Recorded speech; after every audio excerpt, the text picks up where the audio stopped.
Bonjour à tous. Merci d'être avec nous ce matin. Merci à CAC de nous avoir invités à cet événement. Et merci surtout à nos clients Société Générale et Payplug qui font des choses passionnantes sur la technologie AWS. Donc, je m'appelle Daniel-Marie Rouault. Ça fait bientôt 4 ans que je travaille chez AWS. Et chez AWS, je suis responsable des secteurs finance, telco, digital et médias. Évidemment, je ne suis pas tout seul pour m'occuper de tout ça.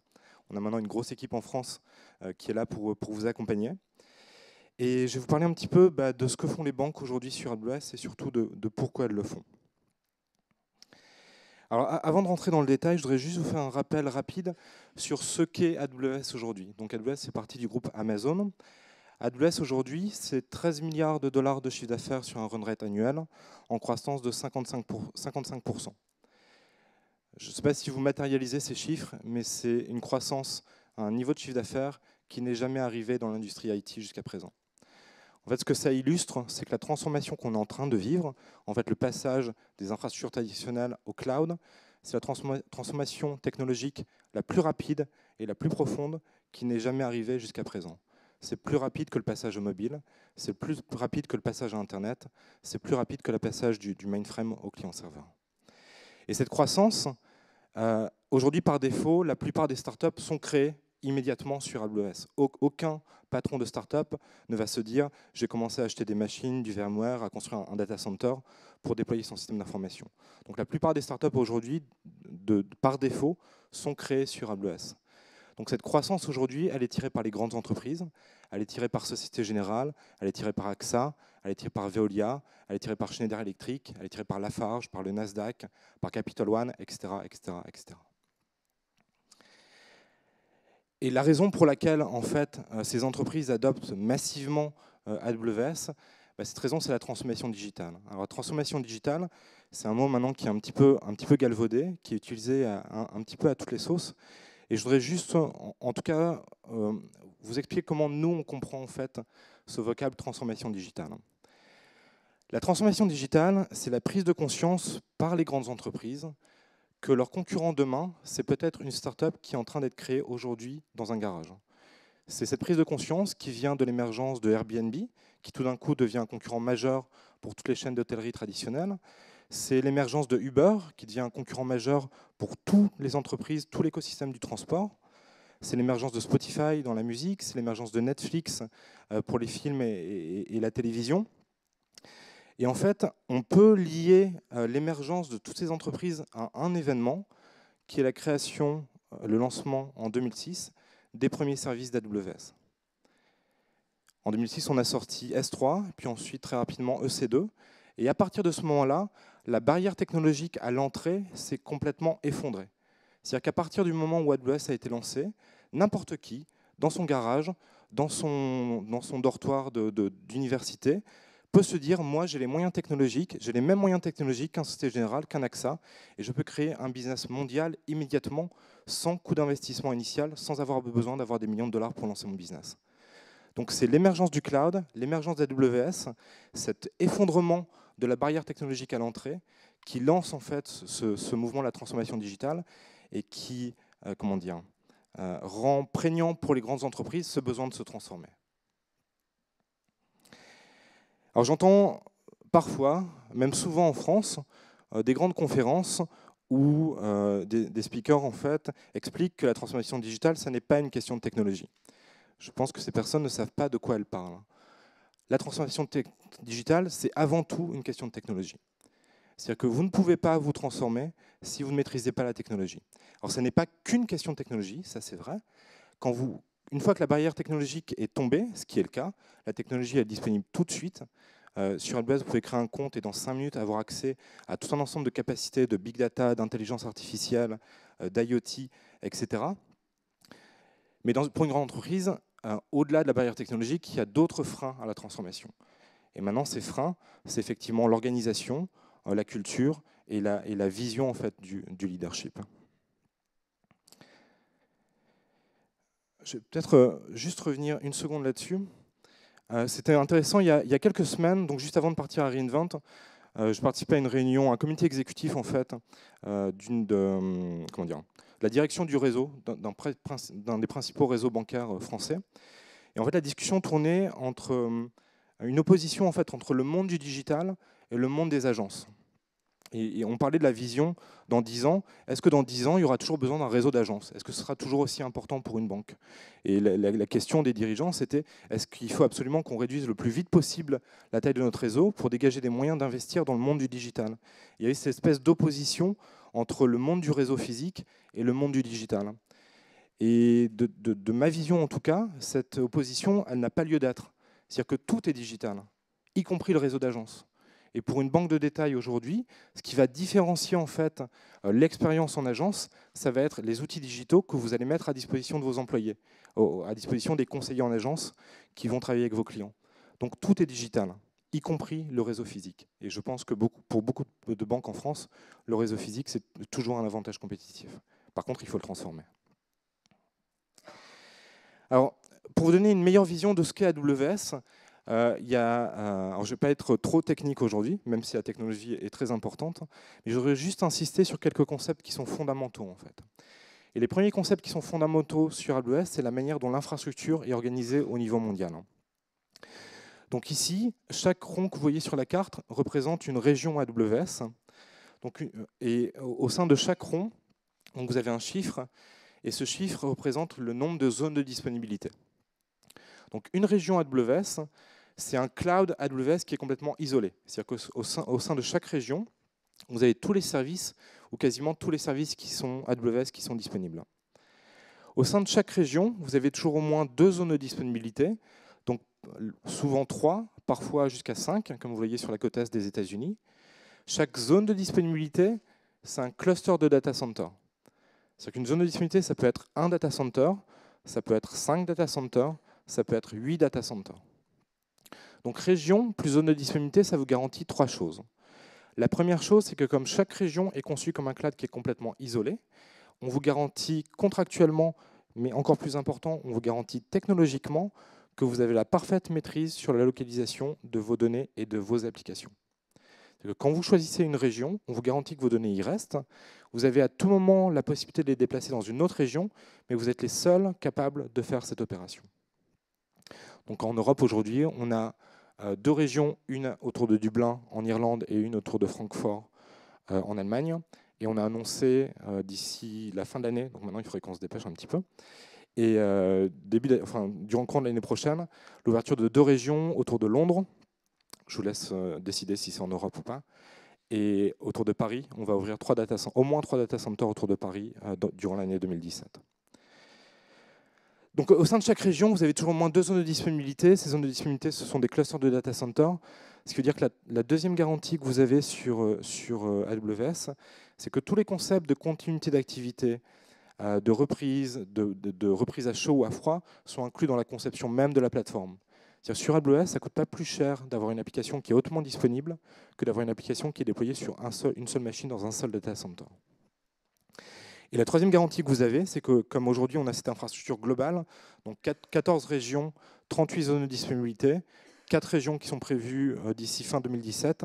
En fait, dès que vous créez un compte sur aws.amazon.com, ça prend 5 minutes. Dans 5 minutes, vous pouvez commencer à déployer des applications partout dans le monde. Donc ça, c'est un des avantages massifs du cloud.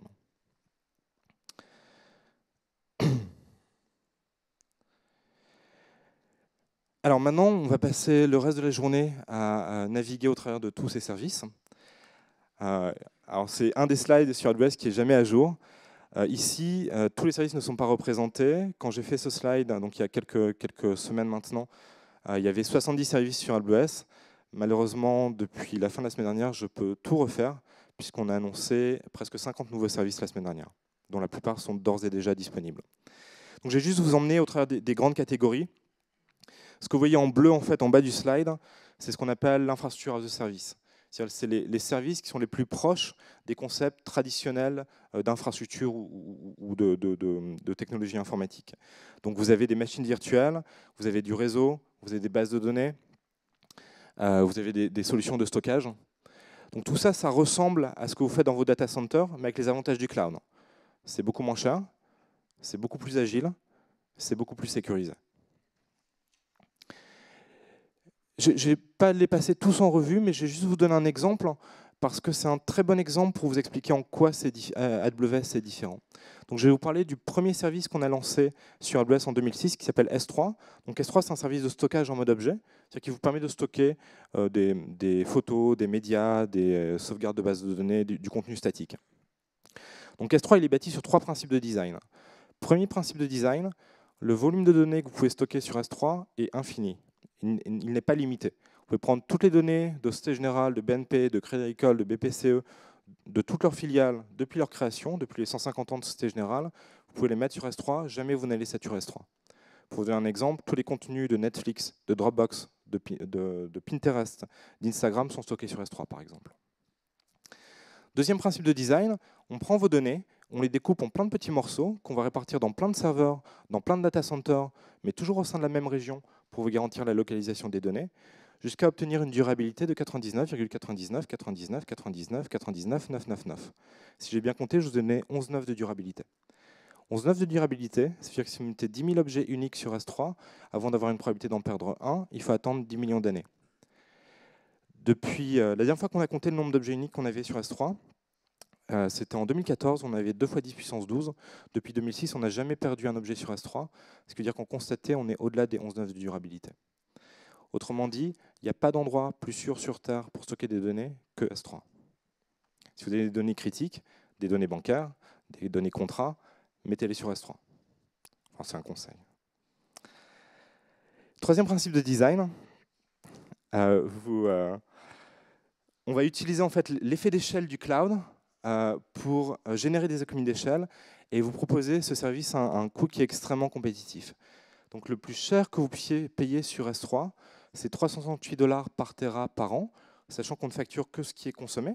C'est-à-dire que si vous stockez 1 Tera pendant 2 heures, vous serez facturé 1 Tera pendant 2 heures. Et toute la duplication, c'est inclus dans le service. 368 $ par Tera par an, vous pouvez comparer cela avec n'importe quel type de solution de stockage d'entreprise. C'est plusieurs ordres de grandeur inférieurs. Alors pourquoi je vous parle de S3, qui peut paraître un service extrêmement technique? Parce que ce service extrêmement technique, c'est ce service-là qui permet l'émergence d'entreprises comme Netflix, comme Dropbox, comme Pinstagram, comme Spotify, comme Pinterest. Aucune de ces entreprises ne pourrait exister sans S3.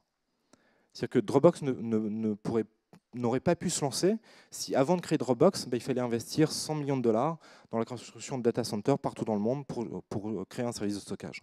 Donc notre job chez AWS, c'est de proposer des solutions qui sont technologiquement innovantes pour vous permettre d'innover dans votre métier et dans votre business. Donc sur toute cette partie bleue, en fait, c'est vraiment les services proches en fait, de l'infrastructure traditionnelle. Et au-dessus de ces services, on a maintenant plusieurs dizaines de services qui vont adresser tout un ensemble de domaines, donc autour de l'analytique, autour du big data, autour de l'intelligence artificielle. On a lancé la semaine dernière à re:Invent, je ne sais pas si vous connaissez Alexa ou Echo, qui est ce device connecté aujourd'hui qui est vendu aux États-Unis, en Angleterre, en Allemagne, qui vous permet d'interagir de manière vocale. Donc, commander un Uber, d'ouvrir un compte bancaire chez Capital One, par exemple, aux USA, uniquement par la voix, chez vous. Toute l'intelligence, en fait, la reconnaissance vocale, l'analyse du langage naturel, ces services-là, on les a rendus accessibles à tous nos clients la semaine dernière à re:Invent. Dans le big data également, le big data, c'est une technologie qui a été conçue pour le cloud. On a tout un ensemble de services qui vous permettent de lancer, par exemple, vous avez un calcul Hadoop à faire, vous avez besoin de 1000 machines pendant 2 heures, vous faites la demande sur AWS, dans 5 minutes, vous les avez, vous faites votre calcul. Une fois que les machines sont éteintes, vous ne payez plus rien. Donc c'est un accélérateur extrêmement important sur ce type de technologie. Alors, je peux aller beaucoup plus loin, je voudrais juste insister sur une partie, c'est la sécurité. Et c'est tous les services que vous voyez en rouge sur cette cartographie. Et en fait, tous les éléments de sécurité qui sont extrêmement compliqués et qui sont pour la plupart du temps rarement réalisés intégralement dans un système d'information bancaire sont disponibles sous forme d'API, c'est-à-dire sous forme la plupart du temps d'un bouton à cocher sur AWS. Par exemple, savoir qui a accès à quoi sur l'intégralité de votre infrastructure. Savoir avoir un audit de sécurité en temps réel de l'intégralité de votre système d'information. Avoir la capacité de chiffrer tous vos contenus critiques en un clic. Tous ces éléments-là, c'est des choses qui sont extrêmement compliquées à réaliser dans une infrastructure traditionnelle, qui sont juste un clic à réaliser sur AWS. Alors, ça, c'est le nombre de nouveaux services ou d'améliorations de services existants qu'on a sortis année après année. Donc, quand je suis arrivé chez AWS en 2013, c'était 280, 516 en 2014, 722 en 2015. En 2016, on va être à plus que 1000. Alors ça veut dire deux choses. Ça veut dire que si vous utilisez AWS, automatiquement, vous utilisez une infrastructure, une plateforme technologique qui maintenant, presque 3 fois par jour, y compris les week-ends, y compris les jours fériés, est mise à jour. Vous avez tout un ensemble de nouvelles fonctionnalités que vous avez à votre disposition. En fait, il y a quelque chose de paradoxal qui est en train de se passer aujourd'hui. C'est-à-dire qu'en même temps, il n'a jamais été aussi peu cher et aussi facile d'utiliser des ressources technologiques. Et en même temps, il n'y a peut-être jamais eu autant d'innovation sur la technologie. Donc c'est comment dire, un paradoxe où on a à la fois une commoditisation et une phase d'innovation extrêmement forte qui sont en train de se passer de manière simultanée. Et puis, je vais juste revenir ici.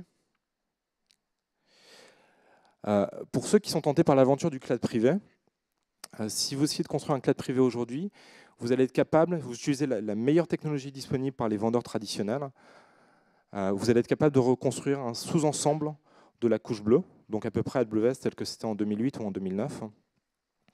Pour ceux qui ont tenté l'aventure, construire un cloud privé, ça prend 2 ans, 3 ans, 4 ans, 5 ans. En fait, pendant que vous êtes en train de construire un cloud privé, vous n'êtes pas en train de donner un avantage compétitif à votre business, vous n'êtes pas en train d'accélérer en fait, ou d'améliorer la technologie que vous êtes en train de fournir à vos clients internes, vous êtes en train de prendre du retard. Parce que durant tout le temps où vous construisez ce cloud privé, en fait, l'écart entre les technologies disponibles on-premise et les technologies disponibles sur AWS ne fait que s'accroître. Je vais aller rapidement sur cette partie-là, mais c'est important. Les business models sur AWS, de base, pour tous les services, c'est on-demand. Pas d'investissement initial, pas d'engagement, vous ne payez que ce que vous consommez. Ça, c'est un business model qui permet l'innovation. Je reprends mon exemple du big data. Je rencontre beaucoup de banques dont les projets big data n'ont pas la beauté qu'ils méritent. Et notamment, quand vous faites un projet big data on-premise, entre le moment où vous avez l'idée et le moment où cette idée elle est réalisée, il va se passer 6 mois, 12 mois, 18 mois, parce qu'il faut acheter les machines, acheter les licences, les configurer, former les gens. Donc c'est des projets qui sont très longs et qui sont souvent très coûteux. Le ticket d'entrée, souvent, il est autour du 1 million d'euros à minima. Projet big data équivalent sur AWS, ça va vous prendre quelques jours, quelques semaines au maximum, et ça va vous coûter probablement quelques centaines de dollars au maximum. Parce que sur AWS, vous ne payez que ce que vous consommez. Encore une fois, vous avez besoin de 1000 machines pour faire un run Hadoop pendant 2 heures, vous ne payerez que 1000 machines pendant 2 heures. Autrement dit, quelques centaines de dollars. Après, on a d'autres business models qui permettent d'avoir des applications en production, 24 heures sur 24, 7 jours sur 7, avec des prix optimisés. On a même un modèle qui s'appelle le spot. Vous imaginez les data centers AWS, il y a toujours un pool de ressources inutilisées. Ces machines, on les met à disposition sur une place de marché et le prix des ressources va dépendre en fonction de l'offre et la demande.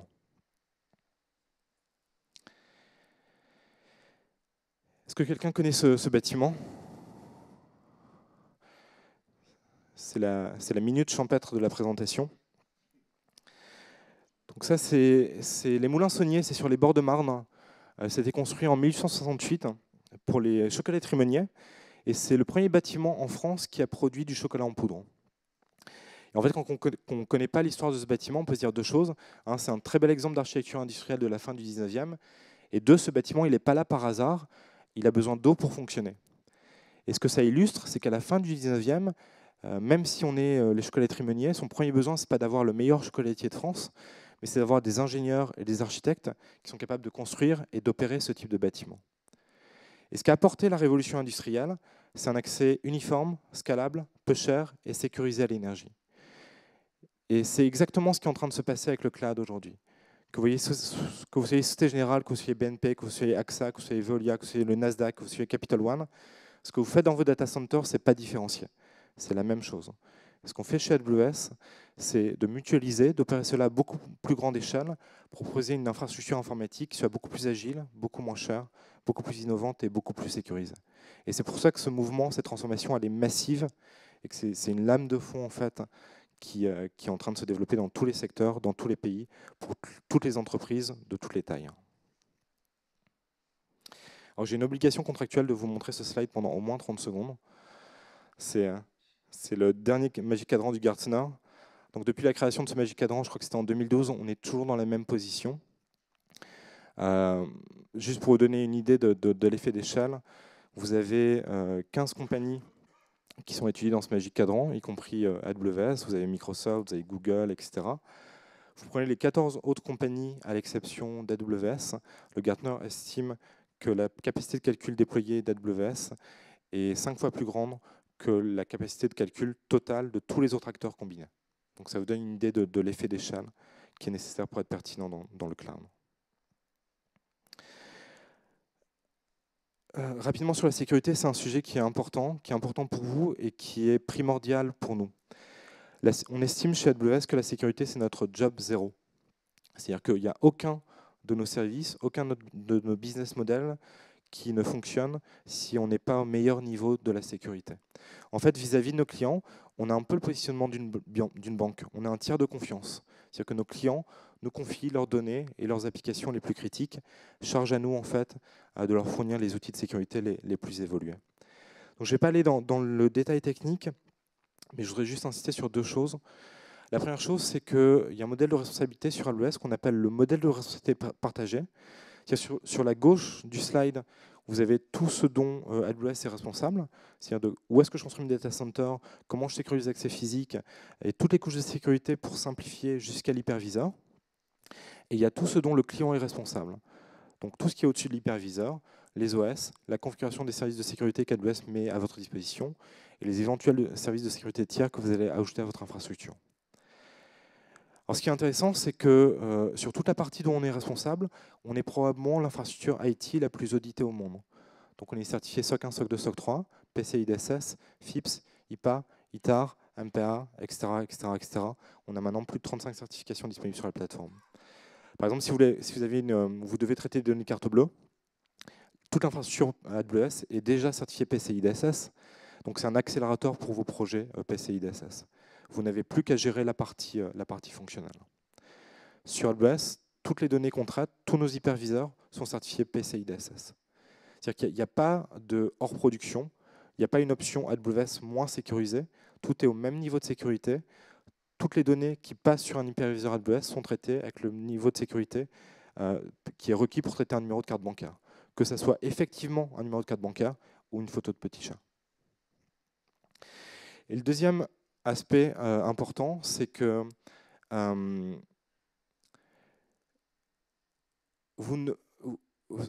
AWS, ça n'est pas de l'externalisation, ça n'est pas de l'outsourcing.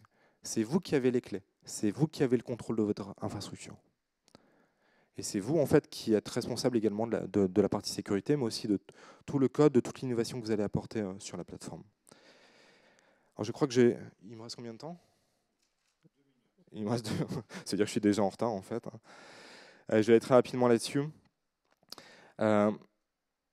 Globalement, il y a trois mouvements en fait, simultanés qui se passent dans le monde bancaire. Il y a des attentes des clients qui sont en train de changer. Il y a quelque chose dont vous avez probablement déjà conscience, mais c'est qu'un client aujourd'hui d'une banque en France, il n'est pas en train de comparer BNP à Société Générale ou BNP à Crédit Agricole. Il compare BNP ou Société Générale à l'expérience qu'il a chez Amazon ou chez Facebook. Le deuxième élément, c'est qu'il y a tout un ensemble de fintech qui sont en train de se développer. Payplug en a un bon exemple, qui vont complètement révolutionner et améliorer un segment particulier, voire tous les segments de l'activité bancaire. Et le troisième élément, c'est que en même temps, vous avez la réglementation qui devient de plus en plus contraignante partout, en fait, aux USA, mais également en Europe. En fait, les solutions à ces enjeux-là, ce sont des solutions technologiques. Vous avez des challenges sur l'expérience client, sur la connaissance client, sur le lancement de nouveaux services bancaires et sur la réglementation.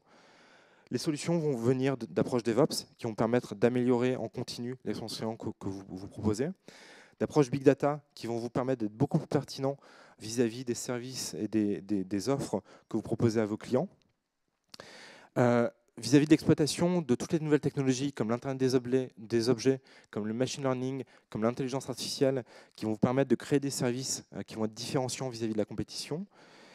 Et évidemment, la mise à jour des legacy, parce que si vous ne mettez pas à jour vos legacy, vous ne pourrez pas être en conformité avec la réglementation de manière efficace économiquement, et vous ne pourrez pas proposer une expérience client qui est au niveau en fait attendu aujourd'hui.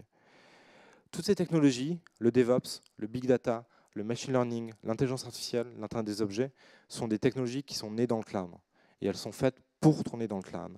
Et sur AWS, vous avez à chaque fois tout un ensemble de services qui permettent de réaliser ces projets de manière rapide, efficace et de manière compétitive d'un point de vue économique. Je n'aurai pas le temps de rentrer dans le détail ici, mais on a aujourd'hui tout un ensemble de clients partout dans le monde, sur des entreprises de toutes les tailles dans le secteur finance qui utilisent AWS. Laurent vous parlera un petit peu de ce qu'on fait avec Société Générale. Vous avez également BBVA, HSBC, AXA, Aviva qui ont des projets significatifs sur AWS. Et je voudrais juste vous laisser avec cette citation de Charles Darwin qui dit que ce ne sont pas les espèces les plus puissantes ou les plus intelligentes qui survivent, ce sont celles qui sont les plus adaptables. Et c'est ce que vous fournit le cloud en fait. C'est la capacité à vous adapter et vous transformer très rapidement.